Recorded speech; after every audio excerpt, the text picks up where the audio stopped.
আমাদের শরীরের কোথাও যদি কেটে যায়, রক্তক্ষরণ শুরু হয়, এই রক্তক্ষরণ কিভাবে বন্ধ করবেন এই বিষয়ের গুরুত্বপূর্ণ কয়েকটি টিপস আমি আমার এই ভিডিওতে বলবো।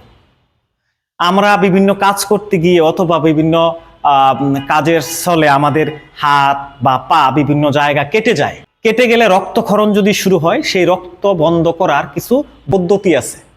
সেটা হচ্ছে, যেই জায়গা কেটে যাবে সেই জায়গায় পরিষ্কার কাপড় দিয়ে 10 থেকে 15 মিনিট এইভাবে চেপে ধরে রাখতে হবে। একটু পর পর খুলে দেখা যাবে না রক্ত বন্ধ হয়েছে কিনা। একাধারে 10 থেকে 15 মিনিট চেপে ধরে রাখবেন, দেখবেন যে রক্ত বন্ধ হয়ে গেছে।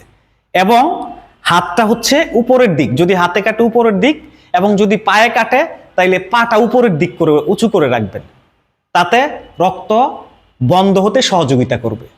এখন যদি রক্ত বন্ধ না হয়, 10 মিনিট চেপে ধরে রাখার পরও রক্ত বন্ধ না হলে আপনার করণীয় কি? করণীয় হচ্ছে ঠিক এভাবেই চেপে ধরে রাখবেন এবং যত দ্রুত সম্ভব আপনি নিকটস্থ স্বাস্থ্য কেন্দ্রে যাবেন, হসপিটালে যাবেন।